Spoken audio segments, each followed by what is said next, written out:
जय संतोषी माँ। मैं एस्ट्रो अमृत आप सबका स्वागत करता हूँ मेरे चैनल माय जन्म कुंडली पर। पिछले वीडियो में मैंने आप सभी को अपना इंट्रोडक्शन दिया था और अब हम इस वीडियो में वैदिक एस्ट्रोलॉजी के उपायों को प्रैक्टिकल रूप में समझेंगे। मैं आप सभी को बता देना चाहता हूँ कि हम ऐसी कौन सी कॉमन गलतियाँ करते हैं उपायों को करने में या अपनी कुंडली को समझने में, जिनसे हमें कभी कभार बहुत ज़्यादा नकारात्मक प्रभाव अपने जीवन में देखने पड़ते हैं।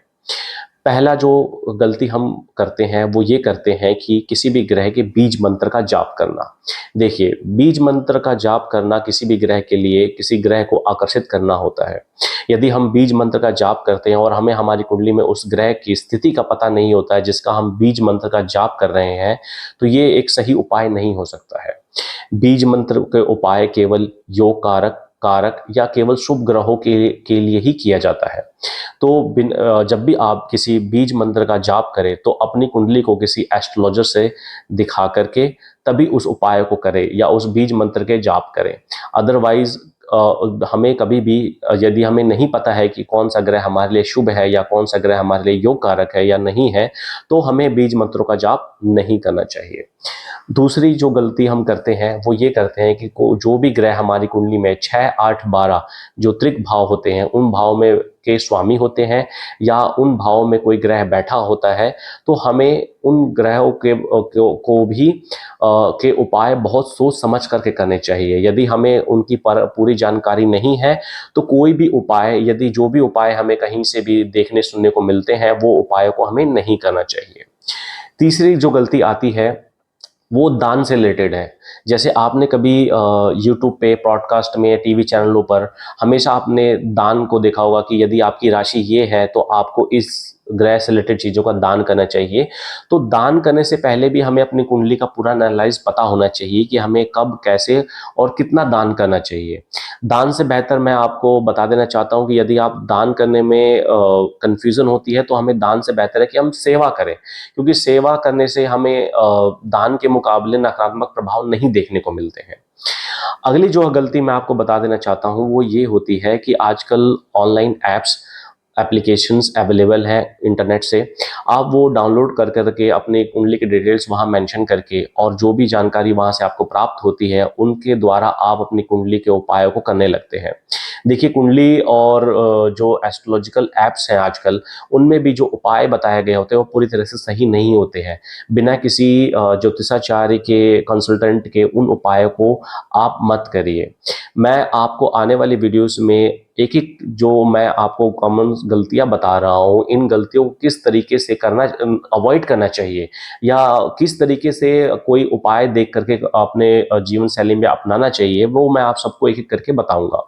अगली जो गलती होती है, केवल राशि को ही सब कुछ मान करके उपाय कर लेना।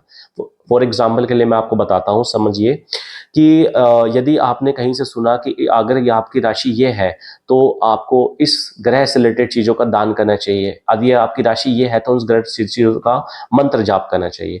ये चीज़ करने से भी आपको अवॉइड करना चाहिए, क्योंकि आप यदि बिना जाने समझे, यदि अपनी कुंडली को एनालाइज किए बिना ही अगर आप कोई भी उपाय करते हो तो वो उपाय आपको पूर्ण रूप से फलित नहीं होगा, या ये भी हो सकता है कि उन उपायों को करने से अचानक से आपके जीवन में कुछ परेशानियां आनी शुरू हो जाए।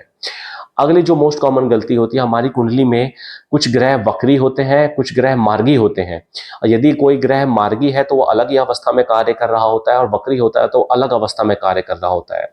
तो यदि यदि आपको अपनी कुंडली में कोई ग्रह वक्री या मार्गी नहीं पता है तो कृपया करके उस ग्रह का उपाय या कोई भी मंत्र का जाप ना करें। अगली जो मोस्ट कॉमन मैंने गलती देखी है वो ये देखी है आपकी कि यदि आपको अपनी जन्म कुंडली की डिटेल्स नहीं पता है, यदि बिना जन्म डिटेल्स की कुंडली के पता हुए और यदि अपने अपने नाम के अक्षर के अनुसार अपनी राशि समझ करके यदि कोई आप उपाय करने जा रहे हैं तो कृपया करके ऐसा कोई भी कार्य मत कीजिए। देखिए, कोई भी ग्रह अच्छा या बुरा नहीं होता है। यदि अच्छा या बुरा होता है तो वो हमारे कर्म ही होते हैं। यदि हम सही डायरेक्शन में, सही दिशा में कोई कार्य करते हैं तो वो हमेशा सकारात्मक परिणाम लेकर के ही हमारे समक्ष आता है। कभी कभार हमारे किसी कार्य में बहुत विलंब हो जाता है या कभी किसी कार्य में बहुत कठिनाइयों का सामना करना पड़ता है, लेकिन जब हमें वो रिजल्ट प्राप्त होता है तो उसकी महत्ता बहुत ही अधिक होती है। तो मैं एस्ट्रो अमृत आपको यही बता रहा था कि ये सबसे मोस्ट कॉमन गलतियां हैं जो मैंने अभी तक देखी हैं, या जो मेरे पास कुछ लोग परेशान होकर के भी आते हैं, या तो वो मुझे बताते हैं कि हमने ये उपाय कर लिया था जिसके कारण से हमें कुछ ऐसा हो गया है, अब हम ऐसा क्या करें जिससे वो चीज़ें हमारे जीवन में शांत होना प्रारंभ हो। तो अब हम ये जानेंगे कि इन उपायों को प्रैक्टिकल रूप से अपनी कुंडली में या अपनी कुंडली को देख समझ करके कैसे अपनाया जाता है। मैं आपको लोगों को एक एक करके आने वाली वीडियो में एक एक उपायों के बारे में अच्छे से जानकारी दूंगा कि कब हमें बीज मंत्र का जाप करना चाहिए, कब हमें दान करना चाहिए, कब हमें किस ग्रह की शांति करनी चाहिए, या हमें दान या सेवा या जो भी हमें उपाय करने होते हैं वो किस समय या किस अवस्था में किए जाते हैं, या किस ग्रह को देख करके किस तरीके से किए जाते हैं, वो मैं आप सबको एक एक करके बताना प्रारंभ करूंगा। मेरा जो मुख्य उद्देश्य है, जो भी आप लोगों को जो सही तरीके से चीज़ों को ना जानने की वजह से समस्याएं देखने को मिल रही है, उनसे जल्द से जल्द आपको छुटकारा मिल सके। मैं एस्ट्रो अमृत नेक्स्ट वीडियो में मैं इन सभी गलतियों को लेकर के अलग से वीडियो बनाकर आपके समक्ष प्रस्तुत करूंगा। तब तक के लिए जय संतोषी माँ।